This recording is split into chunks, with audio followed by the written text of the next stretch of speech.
Letter 9. The Hermit. Dear unknown friend. The Hermit. I am pleased to have arrived, in the series of these letter meditations, at this venerable and mysterious figure of a solitary itinerant dressed in a red robe under a blue mantle, holding in his right hand a lantern, alternately yellow and red, and leaning on a staff. For it is the venerable and mysterious hermit who was master of the most intimate and most cherished dreams of my youth, as moreover he is the master of dreams for all youth in every country, who are enamored by the call to seek the narrow gate and the hard way to the divine. Name for me a country or a time for which the youth, who are truly young, i.e. living for the ideal, has not had its imagination haunted by the figure of a wise and good father, a spiritual father. A hermit, who has passed through the narrow gate and who walks the hard way, someone whom one could trust without reserve and whom one could venerate and love without limit. Which young Russian man, for example, would not have undertaken a journey, no matter how long and of what duration, in order to meet a starets, i.e. a wise and good father, a spiritual father, a hermit? Which young Jewish man from Poland, Lithuania, White Russia, Ukraine or Romania would not have done as much to meet a Hasidic tzaddik, i.e. a wise and good father, a spiritual father, a hermit? Which young man in India would refuse to make every possible effort to find and meet a chela or guru, i.e. a wise and good father, a spiritual father, a hermit? And was it otherwise with the youth around Origen, Clement of Alexandria, Saint Benedict, Saint Dominic, Saint Francis of Assisi, Saint Ignatius of Loyola? Was it otherwise, also, with the pagan youth of Athens around Socrates and Plato? It was the same in ancient Persia around Zarathustra, Arstanes, and other representatives of the spiritual dynasty of the Mags that was founded by the great Zarathustra. It was also so in Israel with the schools of the prophets, and with the Nazarenes and Essenes. It was the same in ancient Egypt, where the figure of the founder of the dynasty of wise and good fathers, that of Hermes Trismegistus, became, not only for Egypt but also for the entire Greco-Roman world, the prototype of the wise and good father, the hermit. Eliphas Levi certainly sensed the universal historical meaning of the hermit. This is why he stated the admirable formula. The initiate is he who possesses the lamp of Trismegistus, the mantle of Apollonius, and the staff of the patriarchs. Eliphas Levi, Dogmarit Ritual de la Haute Magie, TRSL. A.E. Weight, Transcendental Magic. Its Doctrine and Ritual, London, 1968, page 92. In fact, the hermit who haunts the imagination of young youth, the hermit of legend and the hermit of history was, is, and always will be the solitary man with the lamp, mantle, and staff. For he possesses the gift of letting light shine in the darkness. This is his lamp. He has the faculty of separating himself from the collective moods, prejudices and desires of race, nation, class and family, the faculty of reducing to silence the cacophony of collectivism vociferating around him, in order to listen to and understand the hierarchical harmony of the spheres. This is his mantle. At the same time he possesses a sense of realism which is so developed that he stands in the domain of reality not on 2 feet, but rather on 3, i.e. he advances only after having touched the ground through immediate experience and at first-hand contact without intermediaries. This is his staff. He creates light, he creates silence, and he creates certainty, conforming to the criterion of the Emerald Table, namely the triple concordance of that which is clear, of that which is in harmony with the totality of revealed truths, and of that which is the object of immediate experience. Verum, sine mendacio, certum et verissimum, tabula smaragdina, 1. Verum, sine mendacio, this is clarity, the lamp, certum, this is the concordance of that which is clear and the totality of other truths, the lamp and the mantle. Verissimum, this is the concordance of that which is clear, the totality of other truths, an authentic and immediate experience, the lamp, the mantle and the staff. The hermit therefore represents not only a wise and good father who is a reflection of the Father in heaven, but also the method and essence of Hermeticism. For Hermeticism is founded on the concordance of 3 methods of knowledge: the a priori knowledge of intelligence, the lamp, the harmony of all by analogy, the mantle, an authentic immediate experience, the staff. Hermeticism is thus a threefold synthesis of 3 antinomies. 1. The synthesis of the antinomy idealism, realism. 2. The synthesis of the antinomy realism, nominalism. 3. The synthesis of the antinomy faith, empirical science. In so far as it is a synthesis, a personal one, of course, in the inner forum of the consciousness of each, in which the three antinomies above supply each time a third term, its number is 9, and it is the 9th arcanum of the tarot which teaches us about the three syntheses of the three antinomies. Let us now look at how Hermeticism is the synthesis of the above three antitheses or antinomies. 1. The antinomy idealism, realism. This reduces to two opposite formulae, namely, consciousness or the idea is prior to everything, this is the formula of idealism, and the thing, res, is prior to all consciousness or ideas, this is the basic formula of realism. The idealist, e.g. Hegel, considers everything as so many forms of thought, whilst the realist, e.g. Spencer, affirms that objects of knowledge have an existence which is independent of thought or consciousness on the part of the subject of the knowledge. The realist says that notions, laws, and ideas are derived, by way of abstraction, from objects of knowledge. The idealist says, on the contrary, that notions, laws, and ideas are projected, by way of concretization, from the subject of knowledge into objects. The realist advances the so-called correspondence theory of truth, i.e., that truth is the correspondence between object and intellect. The idealist relies on the so-called coherence theory of truth, i.e. that truth is coherence, or absence of contradictions, in the handling of ideas, notions, and objects, objects being only notions, by the intellect. Truth is, according to realism, that which in the intellect corresponds with the object. According to idealism, truth is that which constitutes a coherent system in the intellect. The entire world exactly reflected in the intellect, this is the ideal of knowledge for realism. The entire world exactly reflecting the postulates and categories of the intellect as a unique coherent system, this is the ideal of knowledge for idealism.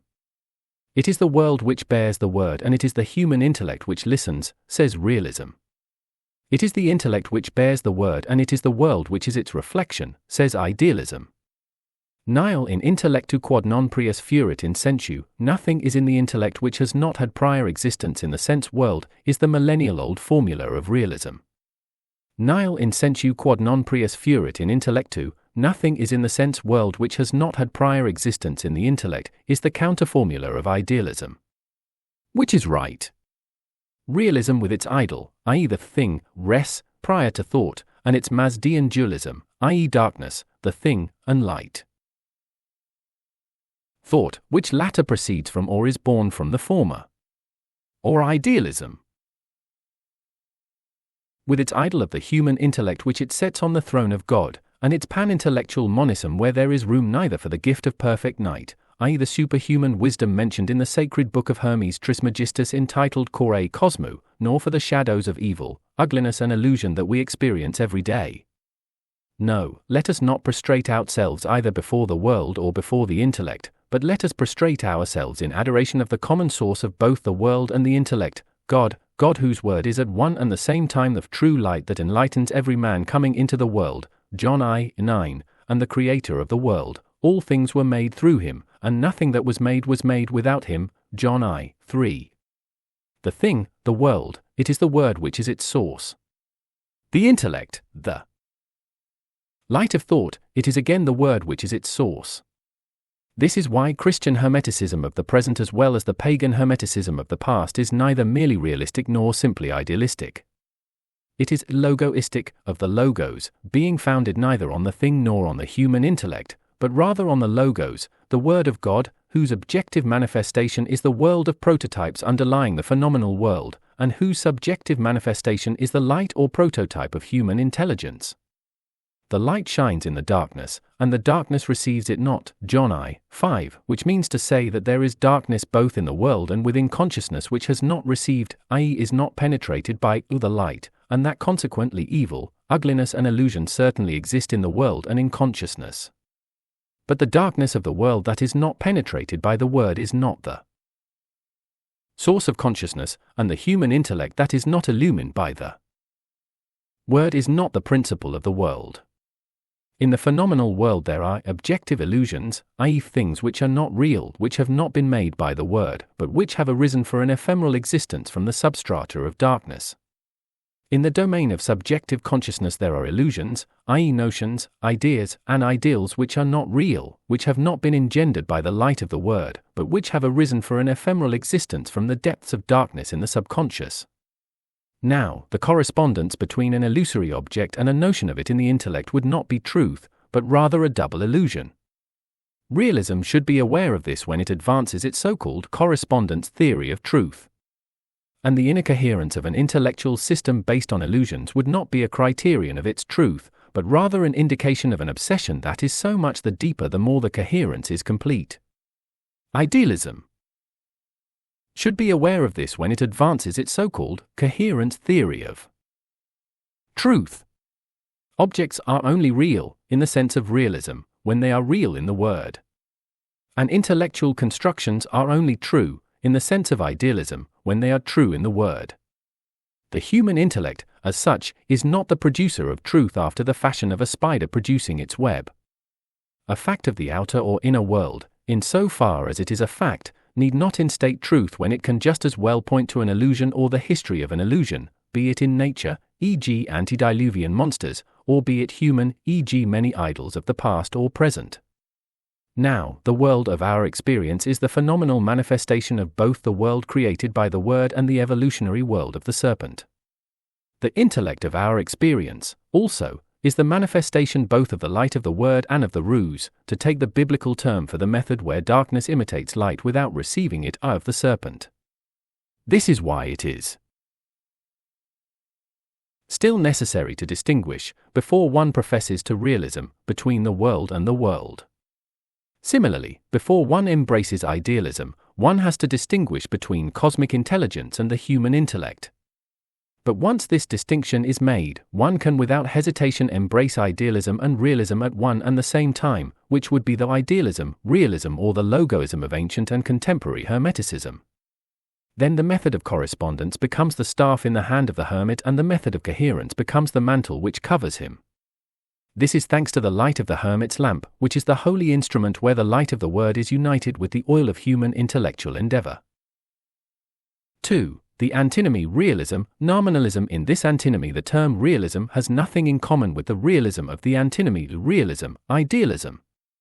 Realism here signifies the school of Occidental thought which attributes objective reality to general notions that are now usually designated as abstract but which medieval philosophy designated universalia, universals.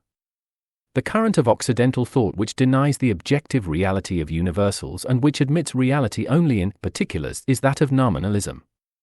Now realism, as a current of Occidental thought opposed to nominalism, differs from realism opposed to idealism in the sense that it is a matter here of the objective reality of universals, types and species, and not of the correspondence between notions of the intellect and the reality of objects as the criterion of truth. Therefore it is a question of a totally different problem.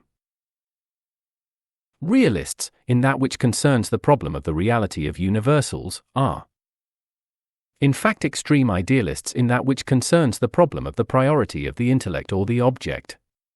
The problem underlying the antinomy realism, nominalism, was posed for the first time in the history of ideas in an explicit manner by Porphyry, AD 234, ca 304, in his Isagoge, or Introduction by Porphyry the Phoenician, disciple of Plotinus of Lycopolis, to give the complete title of this little work.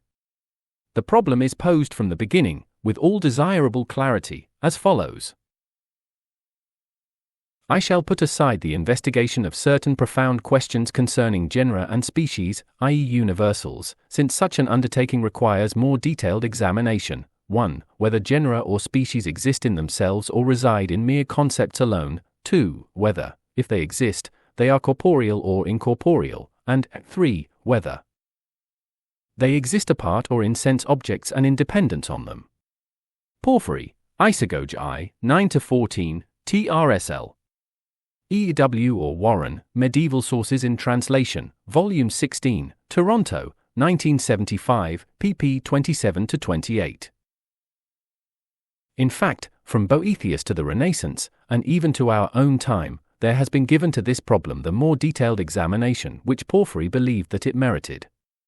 For the medieval doctors, having clearly seen that the problem of universals is at the very center of philosophy, treated it as the central problem, which gave rise to the division of the world of philosophers into realists. Types and species exist in themselves, above and beyond individuals, and the nominalists. Types and species do not exist beyond individuals, they are only names, i.e. words useful for the purpose of classification. A third school, that of the conceptualists or, according to the case, moderate realists or moderate nominalists, general ideas certainly exist, but they exist only in the mind of he who conceives them, originated during the controversy and played a role, not of synthesis, but rather one similar to the role of Lorraine which the Emperor Lotharii assigned to it, namely that of intermediary between France and Germany. The passionate controversy between realism and nominalism lasted a millennium and, not restricting itself to learned debates, it took diverse forms, including the decisions of church councils, as for example the Council of Soissons, which condemned nominalism in 1092. The thesis of the realists leads back to Plato, to his doctrine of ideas. That of the nominalists is associated with Antisthenes, I see a horse, but I don't see hoarseness, compare to W. K. C. Guthrie, A History of Greek Philosophy, Volume 3, Cambridge, 1969, page 214.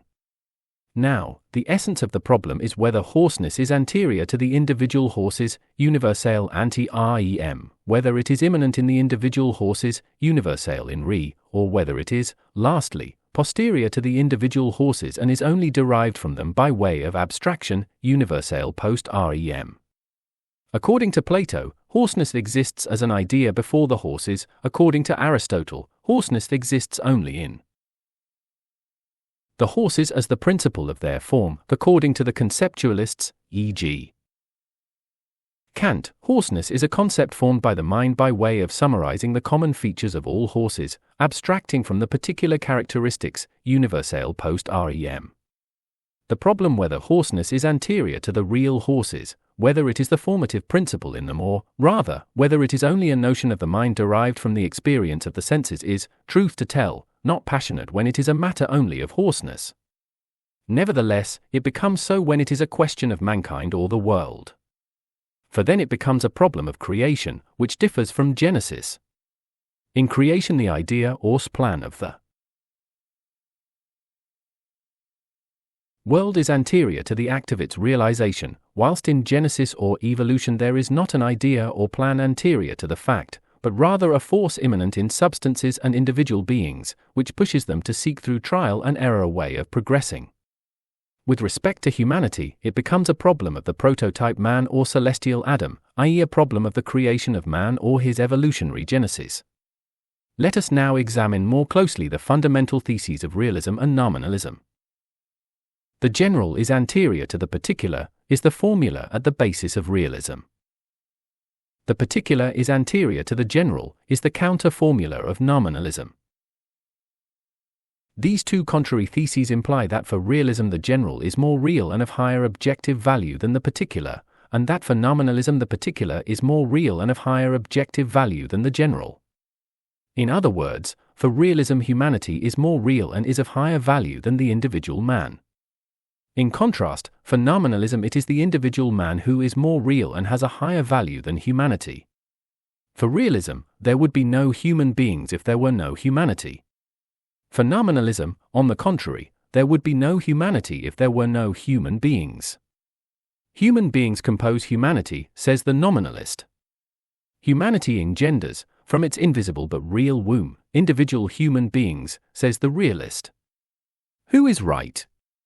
Realism with its idol of collectivity anterior to the individuality, the individual soul, which, through the mouth of Caiaphas enunciated the justification for condemning Jesus Christ to death, in having said, "It is expedient for you that one man should die for the people, and that the whole nation should not perish," John 11:50, which through the tribunals of the Inquisition annihilated noxious individuals in sacrificing them for the interests of humanity or the Church. Realism which, lastly, setting the race above individuals or the class above individuals, exterminated millions of Jews and Gypsies at the hands of the Nazis, and also millions of kulaks or well-to-do peasants and individuals of the higher classes at the hands of the Bolsheviks. And nominalism? Nominalism is blind to ideas and principles, which are only words as far as it is concerned. Truth, beauty, and goodness do not exist for it as objective realities, and are only a matter of taste. No serious science or philosophy worthy of its name would be able to exist if nominalism were the only intellectual terrain in which it could live. For instead of aspiring to the universal, it would go in search of the particular. It would collect only particular facts and, far from setting any value on their common traits from which it would be able to derive laws and principles, would only result in a kind of museum of particular facts. This museum would wait in vain for the advent of scientific and philosophical thought in order for it to be useful to mankind in a general way. Nominalism itself would not produce it. For it is the opposite of science. Instead of science or philosophy, it would give rise to a multitude of sects of subjective tastes. Each would think and believe in its own way. One would only adhere to that which pleased one. This is precisely why the Church condemned nominalism as a doctrine and why science banished it as a method. It would have atomized the Church into a mass of small religions. According to the personal taste of each individual, and it would have reduced science to sterile collectionism and an infinite number of private opinions. Therefore we cannot dispense with realism if we attach any value to the existence of objective truth, science, and transsubjective truth, religion.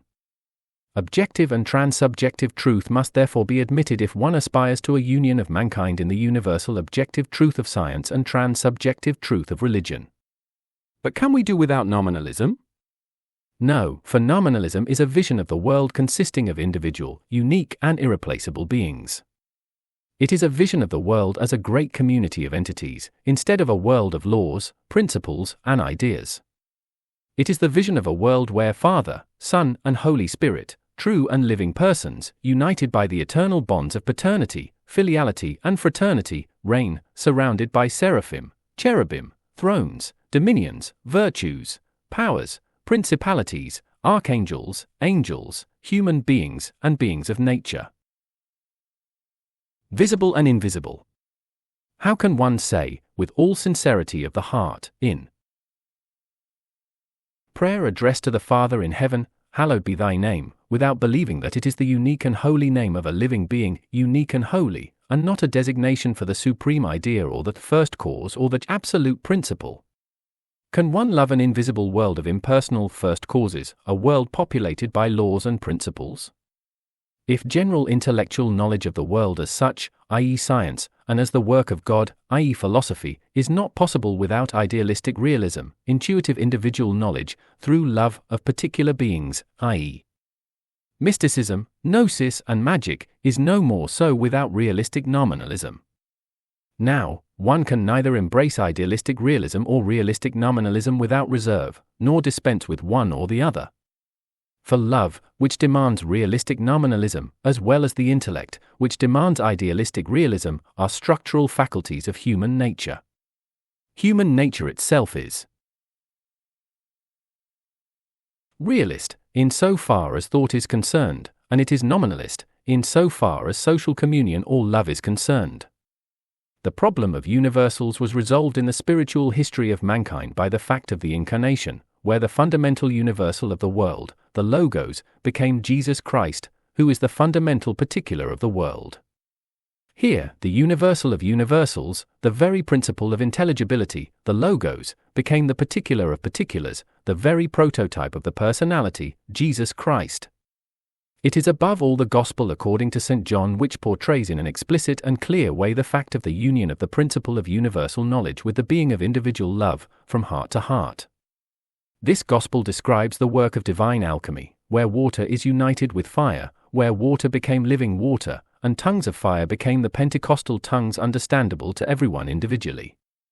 The substance of baptism. Vivified water and fire not consuming the particular but enabling it to participate in eternity, is the outcome of the work of redemption that began with the Incarnation. Baptism is, in the domain of the history of the Spirit, also the union of realism and nominalism, the union of the head and the heart in the human being, which union is only the reflection of the fact of the Incarnation, where the Word became flesh. Christian Hermeticism is the friend of realistic nominalism, insofar as this form of nominalism aspires to mystical experience of the communion of beings through love, as well as of idealistic realism, insofar as the latter aspires to the logos. Christian Hermeticism itself can only be knowledge of the universal which is revealed in the particular. For Hermeticism there are no principles, laws, and ideas which exist outside of individual beings, not as structural traits of their nature, but as entities separated and independent from it. For Hermeticism there is neither a law of gravitation nor a law of reincarnation, there is only the attraction and repulsion of beings. Atoms are beings also, in so far as gravitation is concerned, and only the attraction of beings to earthly life, with its joys and sorrows, in so far as reincarnation is concerned. But on the other hand, if there were no such entities in the world as the laws of gravitation and reincarnation, there is certainly the universal desire of beings, great and small, to associate with one another, to form together molecules, organisms, families, communities, nations. It is a desire or universal structural need which manifests itself as law. Laws are immanent in beings, as logic is immanent in thought, being part of the very nature of thought. And true progress, true evolution, is the advance of beings from life under one law to life under another law, i.e. the structural change of beings. It is thus that the law of an eye for an eye, and a tooth for a tooth is in the process of being gradually replaced by the law of forgiveness. It is thus, again, that the law of the weak serve the strong, the people serve the king, the disciple serves the master who will one day give way to the law shown by the master through the act of the washing of the feet. According to this higher law, it is the strong who serve the weak, the king who serves the people, the master who serves the disciple, just as it is in heaven, where angels serve human beings, archangels serve angels and men, principalities serve archangels, angels, and human beings, and so on. And God? He serves all beings without exception. Thus that law of the struggle for existence that Darwin observed in the domain of biology will one day cede its place to the law of cooperation for existence which exists already in the cooperation of flowering plants and bees, in the cooperation of different cells in an organism, and in cooperation in the human social organism. The end of the law of the struggle for existence and the future triumph of the law of cooperation for life has been foretold by the prophet Isaiah. The wolf shall dwell with the lamb, and the leopard shall lie down with the kid, and the calf and the lion and the fatling together, and a little child shall lead them. Isaiah 11:6. This will be, because the new law, i.e. a profound change in the psychic and physical structure of beings, will replace the old law, firstly in consciousness, then in desires and affections, then lastly in the organic structure of beings. Laws succeed one another and change. They are not immutable metaphysical entities. It is the same with respect to principles and ideas. The Sabbath was made for man, not man for the Sabbath, so the Son of Man is Lord even of the Sabbath. Mark 2:27-28. Here is the relationship between beings, on the one side, and laws, principles, and ideas, on the other. Are laws, principles, and ideas therefore not real? They are certainly real, but their reality is not that of an existence separate from beings, i.e. that of metaphysical entities populating a world or plane, a world of laws, principles, and ideas, proper to themselves. The spiritual world is not a world of laws, principles, and ideas, it is a world of spiritual beings, human souls, angels, archangels, principalities, powers, virtues, dominions, thrones, cherubim, seraphim and the Holy Trinity, the Holy Spirit, the Son and the Father. What, then, is the reality of laws, principles, and ideas? It is in their structural kinship, spiritual, psychic, and corporeal. All beings manifest a universal kinship and bear witness to their common origin and their common archetype. Now, this common archetype, that the Kabbalah calls Adam Kadmon, is the law, the principle and idea of all beings. The image and likeness of God in Adam is the law by virtue of which God let them have dominion over the fish of the sea, and over the birds of the air, and over the cattle, and over all the earth, and over every creeping thing that creeps upon the earth. Genesis I, 26. Adam is the law, the principle and the idea of all the beings of nature, because he is their prototype synthesis. Realism is right when it affirms the reality of universals, for they are the structural features of the archetype for all particular beings. Also, nominalism is right when it teaches that there are no other realities in the world than individual beings and that universals are not to be found amongst these beings. Hermeticism regards the logos who became man as the archetypal universal become the perfect particular being. The controversy between realism and nominalism does not exist for Christian Hermeticism. 3. The antinomy faith, empirical science. For truly, I say to you, if you have faith as a grain of mustard seed, you will say to this mountain, move hence to yonder place, and it will move, and nothing will be impossible to you. Matthew 17:20-21. These are the words of the Master. And science takes a grain of hydrogen and releases the energy imprisoned in this grain, and reduces the mountain to dust, replies the 20th century. This is where we are with respect to the antinomy of faith and empirical science. Our faith does not transport mountains, but the energy that we have learnt to wield through science is quite capable of reducing them to dust. Is it because we do not have a mustard grain of faith? Is it because we have concentrated all our efforts on the task of penetrating the secret contained in a grain of hydrogen instead of the task of acquiring faith as in a grain of mustard? In order to be able to answer these questions, we must first take account of what faith is and what empirical science is.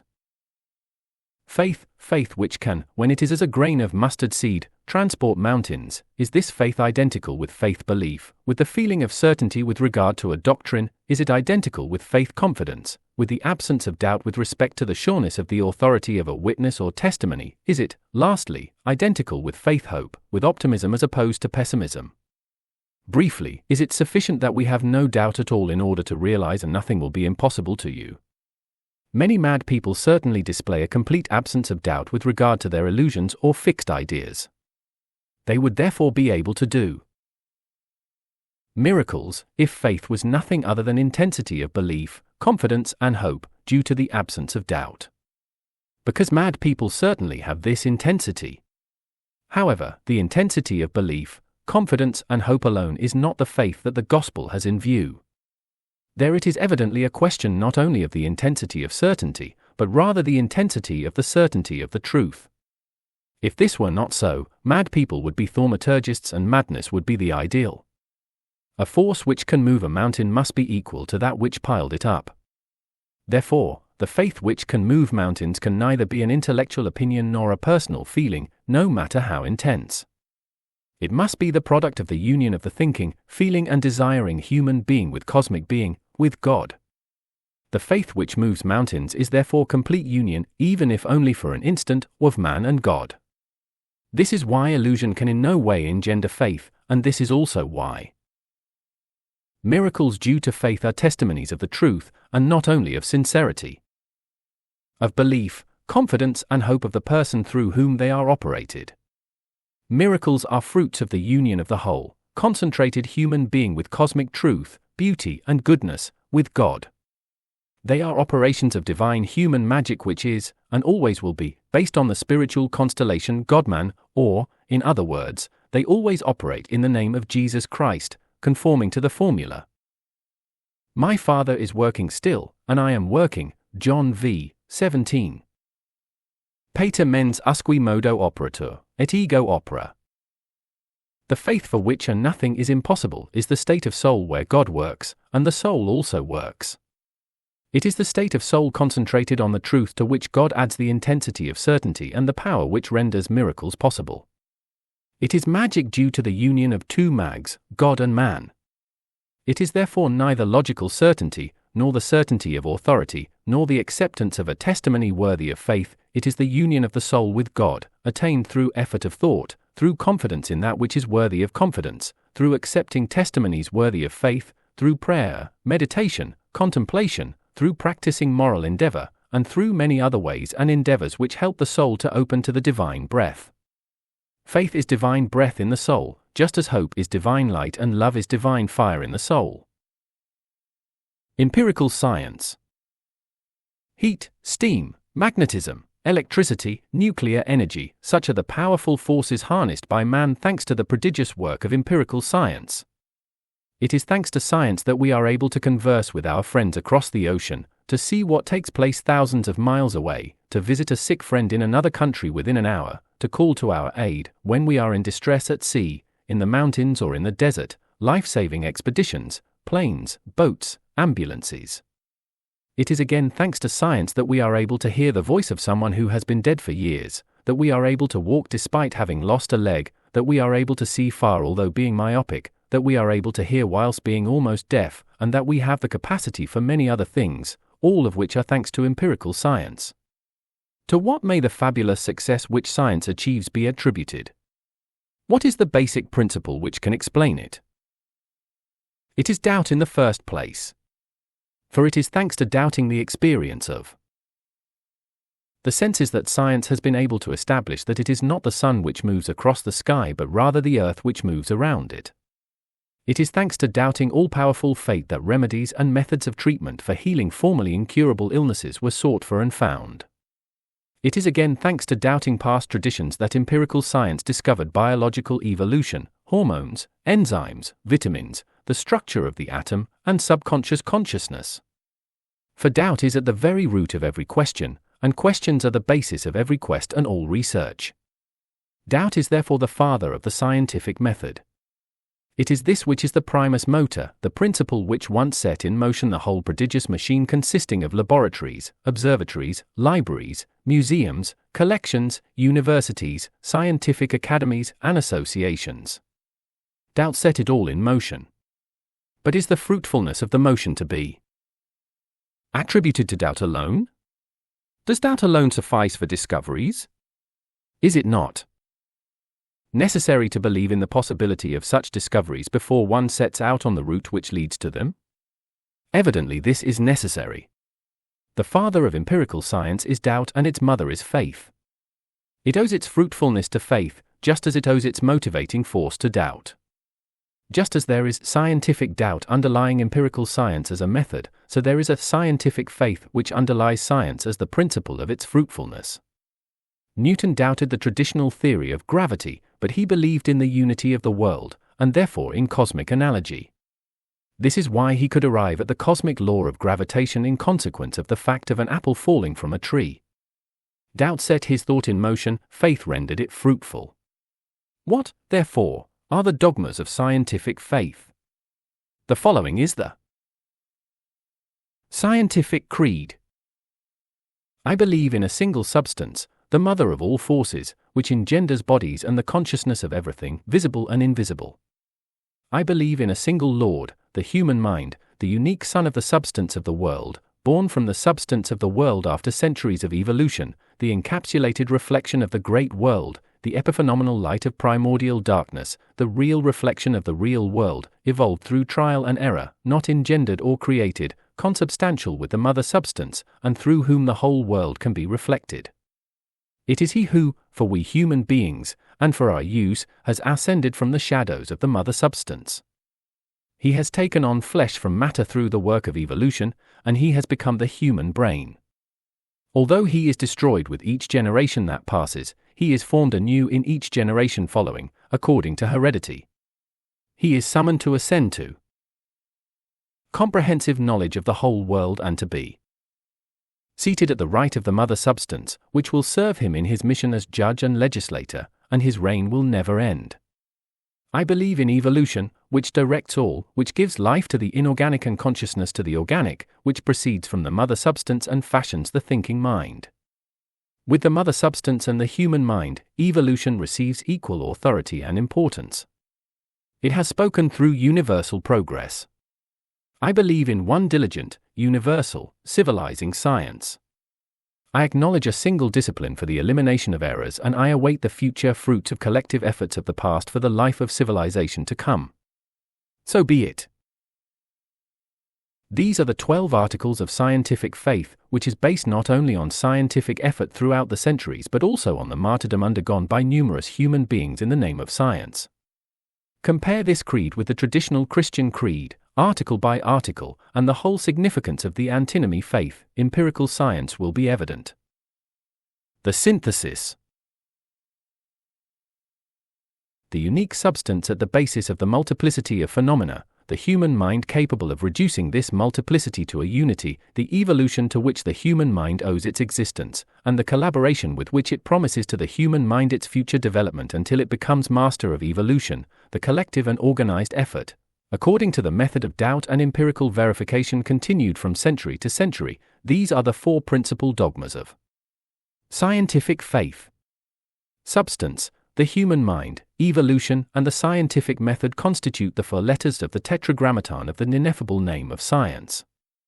Eliphas Levi made much of a case for the role which the name HVHY, Havajot, which is an inversion of the sacred tetragrammaton YHVH, plays in being used in black magical evocations. As the tetragrammaton is the law of causality, the sequence, active principle, passive principle, neutral principle, and their manifestation, or again, effective cause, material cause, final cause, and the phenomenon, and consequently of reason, he concluded that the inversion of the tetragrammaton is the magical formula for chaos and irrationality. Yet it is precisely the inverted tetragrammaton which is the arcanum of empirical science. Because it is the passive principle of substance or matter which empirical science considers as first, as the principle to par excellence, whilst the neutral principle, the human mind, follows, and the active principle, the method, concludes the series. In fact, in the name YODHEVAUHE, if YOD is the active principle, effective cause, the first H is the passive principle, material cause, VAU is the neutral principle, final cause, and the second H is the whole phenomenon which results from it, then the inverse name HEVAUHEYOD would be the series, passive principle, neutral principle, passive principle, active principle, or matter, reason, evolution, scientific method.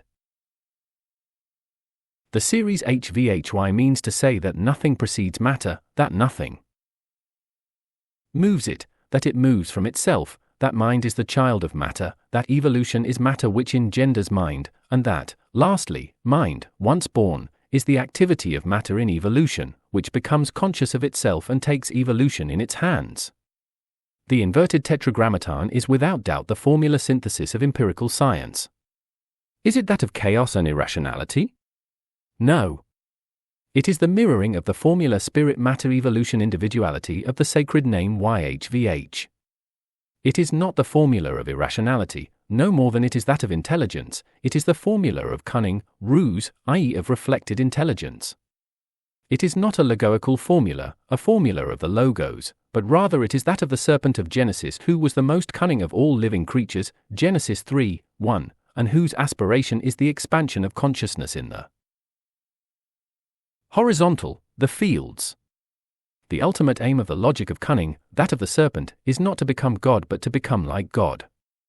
To become like, this is the essence of cunning and is also the meaning of scientific faith, the scientific creed, which is at the same time only a paraphrase and development of the promise of the serpent, your eyes will be opened, and you will be like gods, knowing good and evil, Genesis 3:5.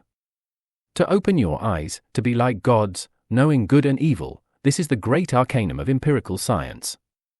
This is why it is dedicated to the cause of enlightenment, open your eyes, for the horizontal. This is why it aspires to absolute power for man, be like gods, and this is why, lastly, it is intrinsically immoral or morally neutral, knowing good and evil. Does it deceive us? No. It opens our eyes in fact, and thanks to it we see more in the horizontal. It gives us power over nature in fact, and makes us sovereign over nature. It is useful to us in fact, no matter whether for good or for evil. Empirical science in no way deceives us. The serpent has not lied. On the plane where its voice and promise were audible.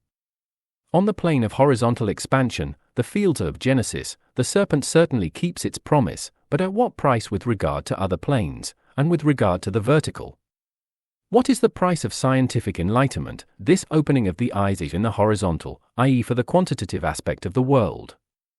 It is at the price of the obscuration of its qualitative aspect. The more one has open eyes for quantity, the more one becomes blind to quality. Yet all that one understands by spiritual world is only quality, and all experience of the spiritual world is due to size that are open for quality for the vertical aspect of the world. Thus number has only a qualitative meaning in the spiritual world. 1 signifies unity, 2, duality, 3, trinity, and 4, the duality of dualities. The vertical world, the spiritual world, is that of values and has the value of values is the individual being. It is a world of individual beings or entities. Angels, archangels, principalities, powers, virtues, dominions, thrones, cherubim and seraphim are so many individualized values or entities. And the supreme value is the supreme entity, God. Science reduces quality to quantity. This is what it calls knowledge. Thus the prismatic colors, red, orange, yellow, green, blue, indigo and violet, lose for science their quality of redness, orangeness, etc., and become quantities, i.e. numbers expressing different frequencies or wavelengths of the vibration that one calls a light.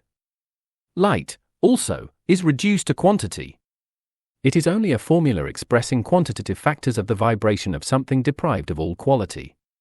Is it necessary, therefore, to turn one's back on empirical science because it accomplishes the promise of the serpent, in opening our eyes to the quantitative world at the price of making us blind to the qualitative world? What should one do, confronted with the choice between science and religion? But is it necessary to choose? Does it not suffice to give each of these two aspirations its place, not that which they arrogate to themselves, but that which is their proper place? In fact, if there is not a religious empirical science or a scientific religion, there are religious scientists and scientific believers. In order to be a religious scientist or a scientific believer honestly, i.e. without compromising one's conscience, it is necessary to add to the definite horizontal aspiration the definite vertical aspiration, i.e. to live under the sign of the cross. This means to say that one separates the quantitative and qualitative aspects of the world in a clear way, and that one takes account of the precise difference between the function of a mechanism and the action of a sacrament, for the whole world has its mechanical side and its sacramental side. Moses describes the sacramental world in the book of Genesis. Modern astronomy is in the process of describing the world machine. The one speaks to us of the what and the other of the how of the world. The how is the mechanism, the what is the essence. The mechanism is knowable through quantity, the essence is revealed by quality. And the scientific creed? How does one reconcile it with the Christian creed, because it is not the expression of belief in quantity alone, but it is also, and above all, that of belief in values contrary to those of the Christian creed? I have no other answer than the following. Crucify the serpent. Put the serpent, or the scientific creed, on the cross. Of religion and science, and a metamorphosis of the serpent will follow. The scientific creed then becomes what it is in reality, the mirroring of the creative word. It will no longer be truth, it will be method. It will no longer say, in the beginning was substance or matter, but it will say, in order to understand the mechanism of the made world, it is necessary to choose a method which takes account of the origin of matter and of that which set it in motion from above. And it will no longer say, the brain produces consciousness, but it will say, in order to understand the function of the brain, it is necessary to consider it in such a way as if consciousness is caused by it. The first metamorphosis of scientific faith will therefore be the transformation of its metaphysical dogmas into methodological postulates. Its denial of God, of the creation, and of antiphenomenal spirit, will become the method of the ignorant scientist, or Dr. Ignorantia, to use the expression of Nicolaus Cusanus, which is nothing other than concentration on the domain which is proper to it. This metamorphosis will be followed sooner or later by another, namely that of changing the very will which manifests itself in scientific faith. The will to power, aspiring to the unlimited growth of man's domination of nature, no matter whether for good or evil, will gradually lose its moral indifference and will become more and more inclined to good. It will be transformed into the will to service. It is thus that scientific faith will undergo an alchemical transmutation and that empirical science will cease to be immoral or morally indifferent. It will side with what is constructive, with what serves the health, life, and well-being of humanity. After this, it will be open to all the innovations in its method that particular tasks call for, and it will one day, finally devote itself to the constructive vital forces of the world with the same zeal and intensity that today it devotes to forces of destruction, heat due to combustion, electricity due to decomposition or friction, nuclear energy due to the destruction of atoms. This in its turn will call for changes in scientific method in the sense that wishful ignorance of the spiritual world will be abandoned as out of date. But all this will not be able to take place until a number of scientists have set the bronze serpent on a pole, i.e. to add, first of all in the inner forum of consciousness, the vertical of religion to the horizontal of empirical science. This will neutralize the poison of scientific faith and transform it into a servant of life. It is the divine counsel that was given to Moses in the desert, between Mount Hor and the land of Edom, that I am referring to here. Moses made a bronze serpent, and set it on a pole, and if a serpent bit any man, he would look at the bronze serpent and live. Numbers 9. It is also we, who are in the desert of the present day, who have need of the bronze serpent set on a pole, in order to look at it and thus save our spiritual life. The synthesis of science and religion is not a theory, but rather the inner active consciousness of adding the spiritual vertical to the scientific horizontal or, in other words, the act of erecting the bronze serpent. It should be said that this is not only biblical advice or the pious desire of a solitary man afflicted by the ravages that scientific faith, supported by the success of empirical science, has brought to bear upon mankind's spiritual life, but rather it is already an accomplished fact. And it is France which has had the honor of giving birth to and contributing to the education of the great contemporary scientist Pierre Teilhard de Chardin, who is at the same time Father Pierre Teilhard de Chardin, who, knowing the situation from both sides, has erected high the bronze serpent in our time. His Phenomenon of Man, just as with all his works, published in 5 volumes, is the realized synthesis of the antinomy faith, empirical science, in the sense that a true scientist who was a true believer succeeded through his life's work in uniting the horizontal of science, and what a horizontal, with the vertical of religion, and what a vertical. It should still be added that he is not alone, and that there are many others who look at the bronze serpent and who thereby conserve life. With respect to ourselves, Hermeticists, here we are brought up against a work which would have been due to be accomplished by us, but which was not because we have not wanted to embrace wholeheartedly either the cause of science and its discipline or that of religion and its discipline. We insisted upon a science for ourselves and a faith for ourselves. This is why no one amongst us was able to fully erect the bronze serpent for our age. Because to be able to do this he would have to be simultaneously a true scientist according to the rules of academia and a true believer according to the criteria of the Church. Who amongst us has not, at least in his youth, applauded the maxim boldly stated by Pappus, neither Voltaire nor Loyola? Which means to say, neither doubt nor faith. Well, the result is that we doubt a little and we believe a little.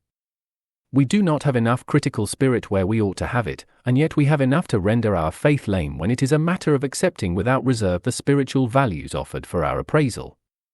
In practice, neither Voltaire nor Loyola's means to say a little Voltaire and a little Loyola, because one cannot do entirely without doubt and faith. And there is one, I still have Father Pierre Teilhard de Chardin in mind, who had the courage to say both Voltaire and Loyola, and to be a true scientist at the same time as being a Jesuit. He heroically accepted the cross of Voltairean doubt and Ignatian faith. The result is a light-filled vision of the world evolving through the impulse of the serpent towards a final aim set by Providence. Let us also not fear, therefore, to become like the hermit of the tarot, who is clothed in the habit of faith and whose doubt fathoms the ground, with his staff. The light of the lamp which he holds is that which is emitted from the opposition of faith and doubt. The gift of black perfection, or the gift of perfect night. The arcana of the tarot, I must stress, are spiritual exercises. And the 9th Arcanum, the Hermit, is one of them. For this reason the preceding meditations on the 3 antinomies aim not so much at a solution of the antinomies that will please everyone, but more to encourage spiritual endeavor orientated towards the solution of these antinomies. You can certainly resolve them in a more profound and satisfying way. It is a matter, in the case of the solutions that I have proposed above all of a concrete illustration, which is, I know, far from being the best, of an individual endeavor by way of a special spiritual exercise. This consists in setting before you a thesis and an antithesis, both as clearly as possible, I should say, as crystallized light, in such a way that all intellectual light which is at your disposal may then be consumed by these two opposing theses. You will then arrive at a state of mind in which all that you know and clearly perceive is put into the thesis and its antithesis, so that they may be like two rays of light, whilst your mind itself is plunged into darkness. You know and see nothing more than the light of these two contrary theses, beyond them there remains only darkness. And it is then that one undertakes the essential thing about this exercise, namely the endeavor to draw light from darkness, i.e. an effort aiming at knowledge which appears to you to be not only unknown but also unknowable. In fact, every serious antinomy signifies psychologically, the light that I possess is polarized at two poles, between these two luminous poles there is only darkness.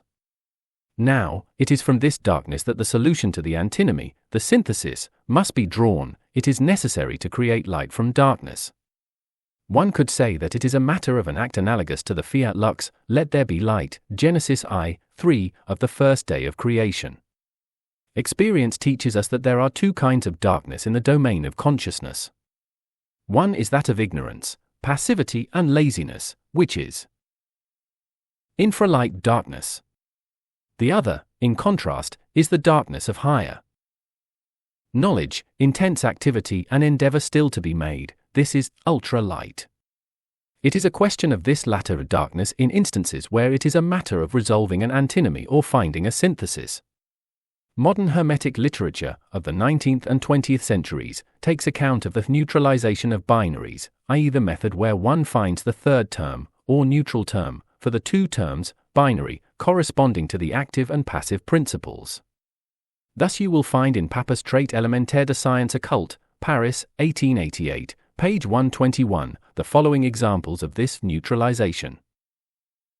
Father, plus mother, child, n, light, plus darkness, twilight, n, sun, plus moon, Mercury, n.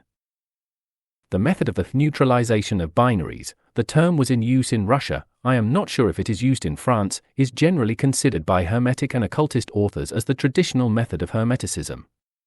Now, a binary can be neutralized in three different ways: 1. Above, synthesis; 2. In the horizontal, compromise; and 3. Below, mixture. Neutralization above takes place when one finds the neutral term on a plane higher than the plane of the binary itself. Horizontal neutralization is accomplished by finding the median term between the two terms of the binary on the plane of the binary itself. Neutralization below is effected when one reduces the binary to a third term on a plane lower than that of the binary, by way of mixing.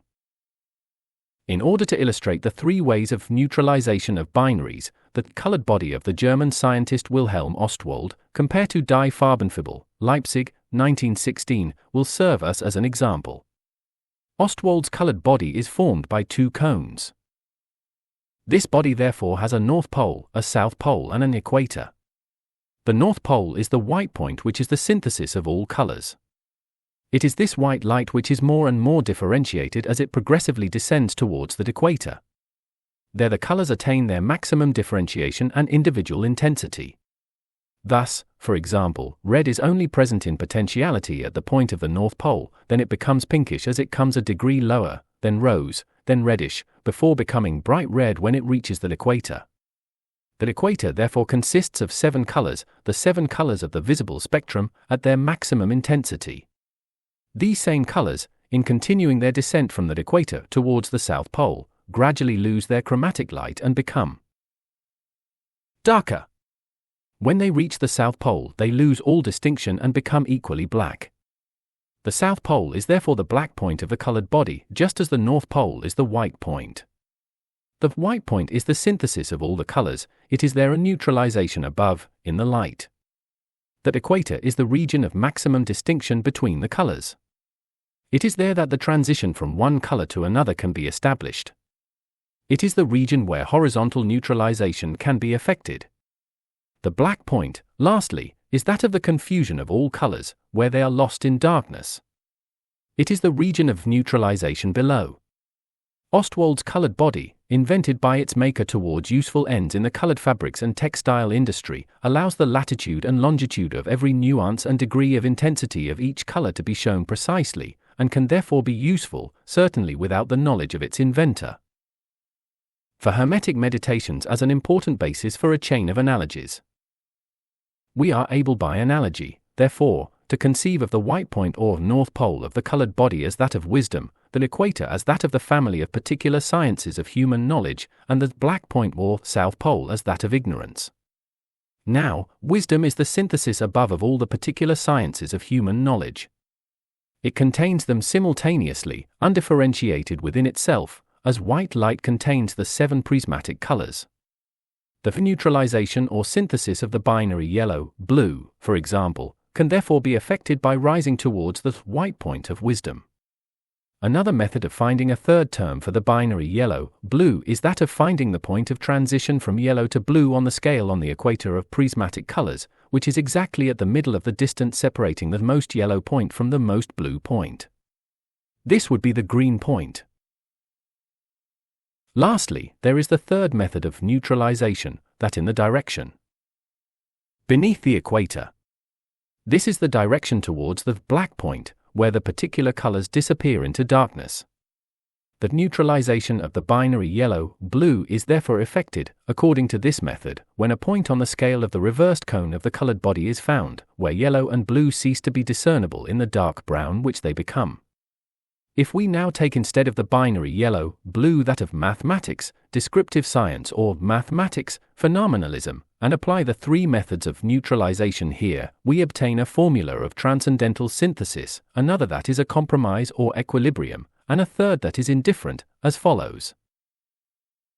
1. Transcendental synthesis. God geometrizes, numbers are the creators of phenomena, the formula of Plato and the Pythagoreans. 2. Equilibrium. The world is order, i.e. phenomena display limits due to the equilibrium that we call measure, number, and weight, the formula of Aristotle and the Peripatetics. 3. Indifference. Our mind reduces phenomena to numbers so as to make it easier for the work of the mind to handle them, formula of the skeptics. We see, therefore, that Platonism is orientated towards the white point of wisdom, Aristotelianism moves in the equatorial region of precise distinctions, and skepticism tends towards the black point of nihilism. With respect to Hermeticism, the hermit holds the lamp which represents the luminous point of transcendental synthesis. He is wrapped in a mantle, hanging in folds, for deploying the particular qualities which have their place in the region of the equator, and he supports himself with a staff for feeling his way in the domain of darkness, in the region of the reversed cone culminating in the black point. He is therefore a peripatetic Platonist, en route around the equator, making use of skepticism, his staff, while he walks. This is why the traditional interpretation of the 9th Arcanum is prudence. Prudence is constant awareness of being between 2 darknesses, the darkness of the white point of absolute synthesis above, which is dazzling, and which demands a slow and gradual spiritual preparation in order to be able to bear its light without being blinded, and the darkness of the black point, that of the subconscious below. Prudence is at the same time mobile concentration proceeding from one particular color to another in the equatorial region between the 2 opposite poles. It is wrapped in the mantle of their synopsis not as a knowledge that is ever present in the mind, but rather as the background of each particular branch of knowledge, as the certainty of faith in the unity which certainly envelops it and with which it is clothed, but which is open at the front to make room for the use of the lamp, orientated vision, and the staff, concentrated touch. Prudence does not entail a vision that is always present in the mind, either of the white point of synthesis, or of the synopsis of the rainbow of colors. It is an enveloping presence, as the subconscious envelops the conscious, and is present only as a force of orientation, as a directing inclination and fundamental impulse in relation to the conscious. Prudence never elaborates an absolute system for synthesizing all knowledge. It is occupied only with particular problems on the basis of their synthesis present at deeper levels of consciousness. A general all-embracing synthesis is formed on another level of consciousness than that where the conscious self performs intellectual work. It is thus that the prudent hermit would be able to offer you dozens of answers to dozens of questions, giving them spontaneously and without apparent care for their mutual agreement, and you would have the impression that each particular answer is absolutely ad hoc and that it is in no way due to a preconceived intellectual system. You will ask, perhaps, if this is not a matter of intellectual poetry, such that each particular answer appears spontaneously and ingenuously, although it may certainly be appropriate and conclusive. This would be the first impression.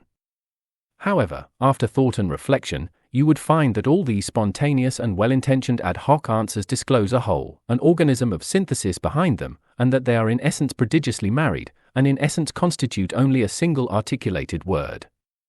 Then you will understand the role played by the mantle enveloping the hermit, when he employs his lamp for seeing clearly into particular problems, and when he employs his staff for probing his terrain.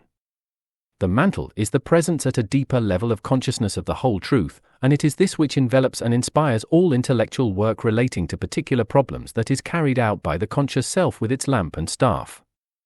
It is this which gives the conscious self direction and style, and sees to it that each solution to each particular problem is in harmony with the whole. The whole truth lives at this deeper level, and is present there as the certainty of absolute faith, as the certainty of the imprint of truth from above. The initiate is not someone who knows everything. He is a person who bears the truth within a deeper level of his consciousness, not as an intellectual system, but rather as a level in his being, as a mantle which envelops him. This truth imprint manifests itself as unshakable certainty, i.e., as faith in the sense of the voice of the presence of truth. Truth attained through synthesis is present at a deeper level of consciousness than that of the consciousness of self. It is found in darkness. It is from this darkness that the rays of light of particular branches of knowledge are emitted, as a result of efforts aspiring to the neutralization of binaries or the solution of antinomies. These efforts are nothing other than excursions into the region of this deeper level of consciousness. They are contacts established with the inner darkness, which is full of revelations of truth. The knowledge and power drawn from this dark and silent region of luminous certainty can be well described as the gift of perfect night, the OE mentioned in Cor Cosmo, the sacred book of Hermes Trismegistus. The gift of perfect night manifests itself in consequence of such spiritual endeavors as are implied by the neutralization of binaries or the solution of antinomies. It is, one can say, the very essence of Hermeticism, and constitutes at one and the same time the method which is proper to it and the faculty of knowledge to the exercise of which its very existence is due. The hermit is the spiritual image of he who follows the method and exercises the faculty of the gift of black perfection or the gift of perfect night. As this method comprises true impartiality, i.e. the search for the synthesis of antinomies and the third term of binaries, the hermeticist must necessarily be solitary, i.e. a hermit. Solitude is the method itself of Hermeticism. For one has to be profoundly alone in order to be able to exercise the gift of perfect night in the face of contraries, binaries, antinomies, and parts which divide and rend the world of truth. He who seeks synthesis, i.e. true peace, can never take part for or against opposing things. And since it is precisely taking sides which groups people into communities and divides them into sections, he is necessarily alone. He can neither embrace any human cause without reserve, nor be opposed to any human cause, being loyal to the cause of truth, which is synthesis and peace. This is why he is condemned, whether he wants it or not, to profound solitude. He is a hermit in his inner life, whatever his outer life may be. He will never be given the joy of plunging himself in national, social or political activity. He will never have the blissful experience of having shared out the weight of responsibility with the multitude, and he can never fit in at festivals, or orgies, in the sense implied in the words we French, we Germans, we Jews, we Republicans, we Royalists, or we Communists. The intoxication of plunging into activity is not given to him. He must be sober, i.e. alone. Because the pursuit of truth through synthesis, which is peace, implies prudence, and prudence is solitude. This is why the gospel puts the peacemakers in the same list as those who are poor in spirit, those who mourn, those who hunger and thirst for righteousness, and those who are persecuted for righteousness' sake, assigning them another blessing than that of which they are deprived. "Blessed are the peacemakers, for they shall be called sons of God." Matthew v. 9 is what is said in the Sermon on the Mount for those who refuse to take sides in the face of partial truths and prejudices, being dedicated to the cause of the whole truth which unites the world and bears peace to it. The itinerant hermit, with his mantle, his lamp and his staff, is a traveling salesman of peace. He makes his way from opinion to opinion, from belief to belief, from experience to experience, and traces his route so that he traverses the way of peace between opinions, beliefs and experiences, being always equipped with his mantle, lamp and staff. He does so alone, because he walks, and no one can walk for him, and because his work is peace, which is prudence, and therefore solitude. However, there is no need to take pity on him. For he has his joys, and these are intense. When, for example, he meets another itinerant hermit on the way, what joy and what happiness there is in this meeting of two solitary travelers. This joy has nothing in common with that of the intoxication of feeling free from the burden of responsibility which plunging into carnal activity brings about. On the contrary, it is the joy of responsibility encountering the same responsibility, which together share and alleviate the responsibility of a third, one who said of his earthly life, "Foxes have holes, and birds of the air have nests, but the Son of Man has nowhere to lay his head." Matthew v. 20. For it is the Master whom all itinerant hermits follow and serve. It is then the joy of two who meet one another in his name, and where he is present. Then there are the joys of profound silence, full of revelations, and those of the starry heaven, whose solemn presence speaks in the language of eternity, and the joys of the constellations of stars, and those of thoughts, and those of breathing air full of spirituality. No, one need not take pity on the hermit. Although, like his master, he has nowhere to lay his head, he is already blessed with the good fortune that the Master promised to those who are peacemakers. He has the good fortune to participate in the work of the Son of God, in taking part in the solitude of the earthly life of the Son of Man. Those who are peacemakers, hermits, do not in any way procure peace at any price and without distinction in kind. For one can achieve peace in various ways, and it is still necessary to distinguish between peace and peace. Ostwald's colored body can again help us in the solution of this problem. The white point, the equator of living colors, and the black point of this body can serve as a basis, by analogy, for the problem of the different types of peace and the different ways of realizing it. Peace is unity in diversity. There is no peace where there is no diversity, and there is no peace when there is only diversity. Now, unity where diversity disappears is not peace. For this reason, although this white point of the colored body, where all colors are drowned in light, is certainly that which renders peace possible, it is not peace as such, taken by itself. Similarly, the black point of the body, where all colors disappear into darkness, is not the point of peace, but rather the point of death of diversity and the conflicts that diversity can produce. It is therefore the equator of living colors which is the region proper to peace. The living colors of the rainbow that appear in the sky are the visible manifestation of the idea of peace, because the rainbow causes us to see unity in the diversity of colors. There the whole family of colors presents itself to us as seven sisters who join their hands. For this reason the rainbow is the sign of peace, or alliance, between heaven and earth, as in Moses' Genesis. And God said, "This is the sign of the covenant which I make between me and you and every living creature that is with you. For all future generations, I set my bow in the cloud, and it shall be a sign of the covenant between me and the earth." Genesis 9:12-13. Now, for types of peace, understood as the elimination of conflict or opposition, are possible: transcendental peace, nirvanaic, immanent peace, Catholic, the peace of predominance, hegemonic, and the peace of death, nihilistic. Transcendental or nirvanaic peace corresponds to the white point of the colored body. Immanent or Catholic peace is the simultaneous living manifestation of all colors of the rainbow and corresponds to the equator of the colored body. The peace of predominance, or hegemonic peace, corresponds to the result of the tendency of a particular color to eclipse other colors in the region of the equator of colors, and to engulf them so that there remains only a single color. The peace of death, or nihilistic peace, corresponds to the black point of the colored body, and signifies an absolute leveling out of all diversity. Of these four kinds of peace, it is only The peace that we have designated immanent or Catholic, universal. Which is real and true peace? It is the peace of brotherhood and mutual complement. As it is this peace that the hermit has for an ideal, he is not presented on the card in the Padmasana posture of Buddhist or yogic meditation aiming at the transcendent peace of nirvana, nor is he presented seated on the throne of power making a commanding gesture, nor lying asleep or dead on the ground, but rather he is presented as walking. He walks, i.e. he goes round that equator of living colors of the colored body, and his way is that of peace in the sense of unity in diversity. It follows from the foregoing that the hermit, i.e. the serious hermeticist, is in no way a neutralist, although he applies himself to the neutralization of binaries or polarities, to the solution of antinomies or opposites, and to the peace of the rainbow or unity in diversity.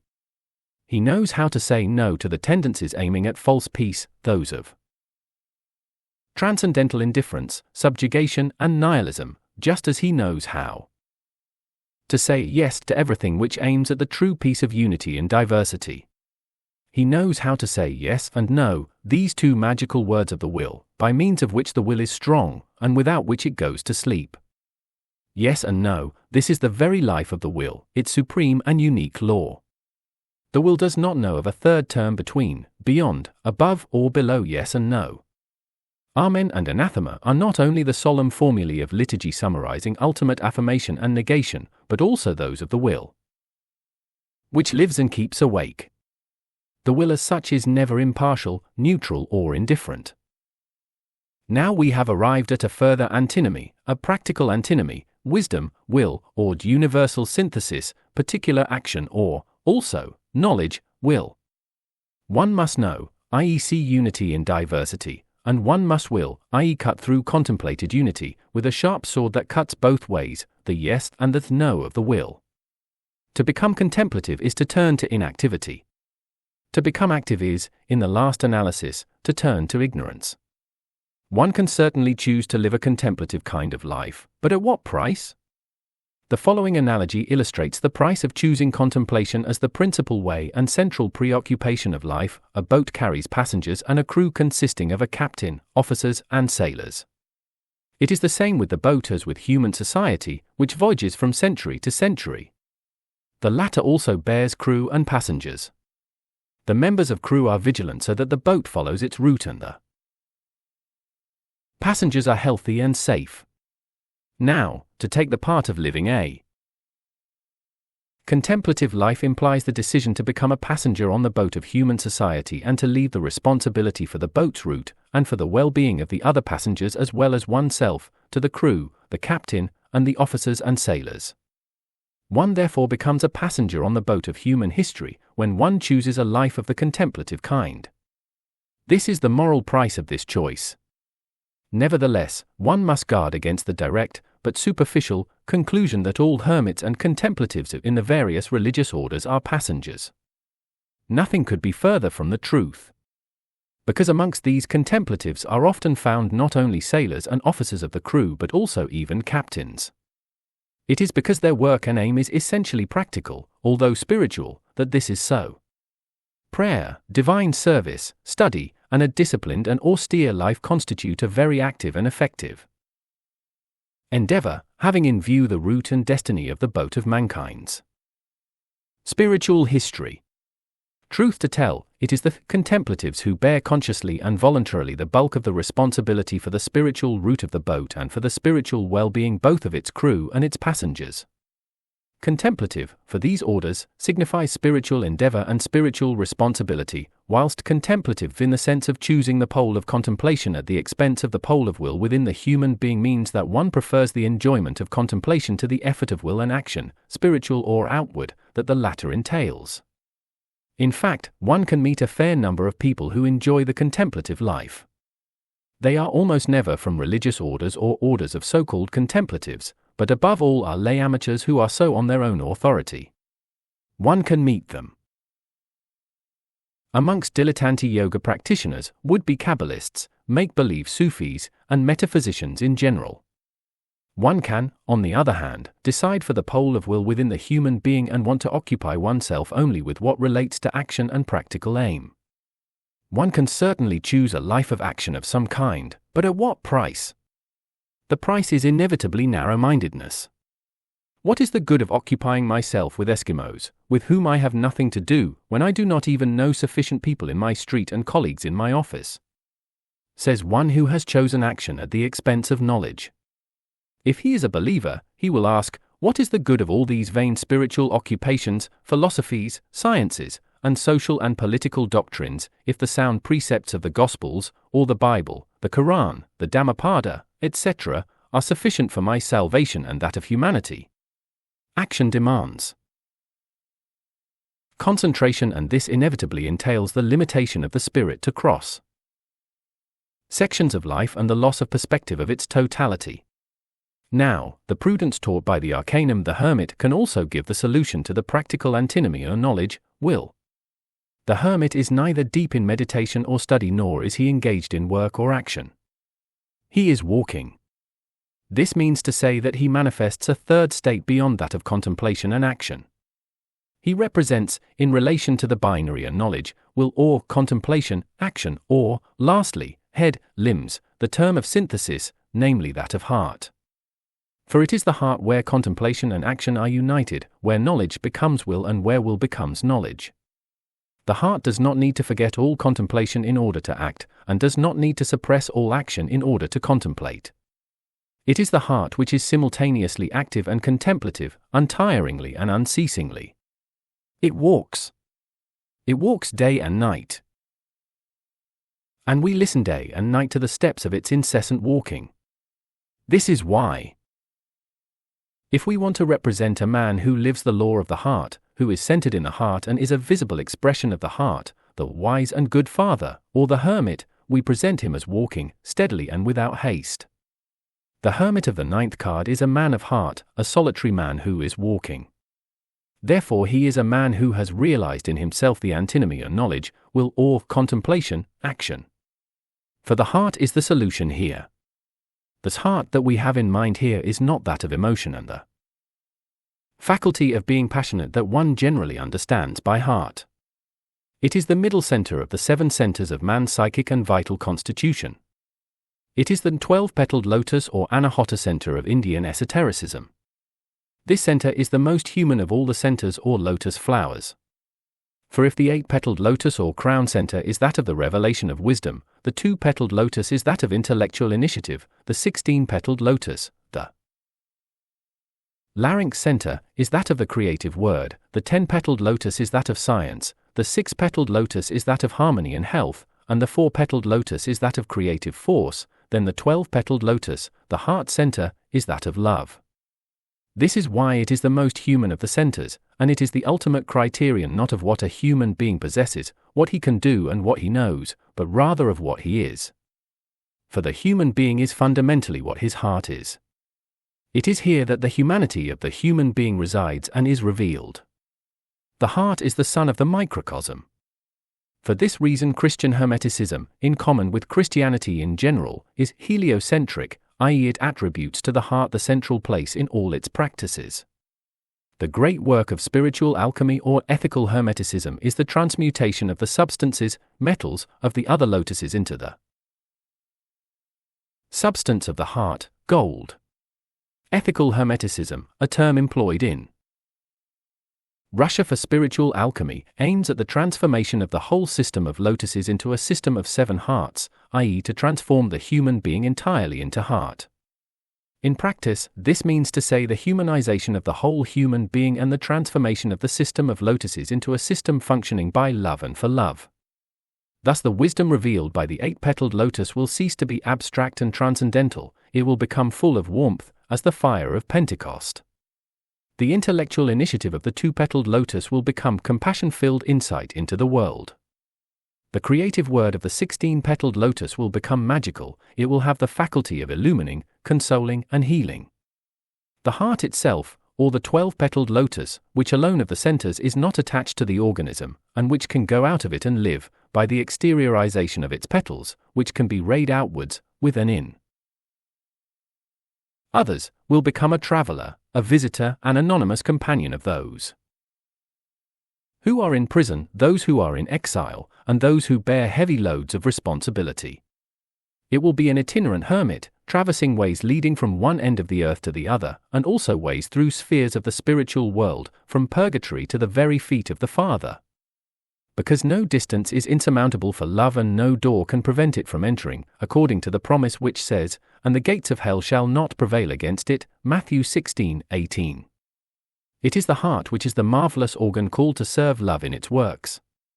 It is the structure of the heart, simultaneously human and divine, a structure of love, which by way of analogy can open our understanding to the significance of the meaning of the following words of the Master, "And lo, I am with you always, to the end of time," Matthew 20. The science of the 10-petaled lotus will then become conscience, i.e. the servant of God and neighbor. The 6-petaled lotus, the center of health, will become that of holiness, i.e. harmony between spirit, soul and body. The creative force of the 4-petaled lotus will then serve as a source of energy and inexhaustible elan for the long way of the itinerant hermit, who is a man of heart, i.e. a man who has regained his humanity. The disciple of Hindu yoga and tantra meditates on, or inwardly recites, seed mantras, bija mantra, in order to arouse and advance the development of these centers or chakras. He inwardly vibrates the syllable Om for the center between the eyebrows, the 2-petaled lotus, the syllable Ham for the larynx center, the 16-petaled lotus, the syllable Yam for the heart center, the 12-petaled lotus, the syllable Ram for the umbilical center, the 10-petaled lotus, the syllable Vam for the pelvic center, the 6-petaled lotus, and the syllable Lam for the center at the base of the spine, the 4-petaled lotus. Concerning the crown center, the 8-petaled lotus, there is no bija mantra for it, this center being not the means but rather the aim of yogic development. It is the center of liberation. Now, the following mantras or Christian formulae are those which relate to these centers. I am the resurrection and the life, the 8-petaled lotus, I am the light of the world, the 2-petaled lotus, I am the good shepherd, the 16-petaled lotus, I am the bread of life, the 12-petaled lotus, I am the door, the 10-petaled lotus, I am the way, the truth and the life, the 6-petaled lotus, I am the true vine, the 4-petaled lotus. Here is the difference in the choice of method. It is a matter, dear unknown friend, of choosing between the method of vibrating particular syllabic sounds, Om, Ham, Yam, Ram, Vam and Lam, and the method which has in view spiritual communion with the 7 rays of the I Am or the 7 aspects of the perfect self, who is Jesus Christ. The first method aims at awakening the centers such as they are, the second aims at the Christianization of all the centers, i.e. their transformation in conformity with their divine human prototypes. It is a matter here of the realization of the words of the Apostle Paul, therefore, if anyone is in Christ, he is a new creation, 2 Corinthians v. 17. The work of Christianization of the human organization, i.e. the transformation of the human being into a man of heart, is accomplished in the inner life of man, the lotus flowers being only the field where the effects of this purely inner work are manifested. Now, the domain where this transformation is immediately effected consists of 3 pairs of contraries, practical antinomies, and 3 neutralizations of binaries, 9 factors. In all, as follows, when we speak of the practical antinomy or knowledge, will then its solution, the heart, this is only a general view of the task of integration of the human being. In practice we have to do with will and the heart of knowledge, knowledge and the will of the heart and the knowledge and the heart of the will, for there is feeling and will in the domain of thought, thought and will in the domain of feeling, and thought and feeling in the domain of the will. There are therefore 3 triangles of knowledge, heart, will in practicing the inner work of integrating the human being. Now, the distinctly practical teaching of the 9th Arcanum is that it is necessary to subordinate the directing intellectual initiative, as well as the flowing spontaneous movement of thought, to the heart of thought, i.e. to the profound feeling that is found at the basis of the thinking that one sometimes designates intellectual intuition and which is the feeling for truth. It is also necessary to subordinate both spontaneous imagination and actively directed imagination to the direction of the heart, i.e. to the profound feeling of moral warmth that one sometimes designates moral intuition and which is this feeling for beauty. Lastly, it is necessary to subordinate spontaneous impulses and designs directed from the will to the profound feeling which accompanies them that one sometimes designates practical intuition and which is the feeling for the good. The hermit of the ninth card is the Christian Hermeticist, who represents the inner work of 9, the work of realizing the supremacy of the heart in the human being, in familiar, traditional terms, the work of salvation, because the salvation of the soul is the restoration of the reign of the heart.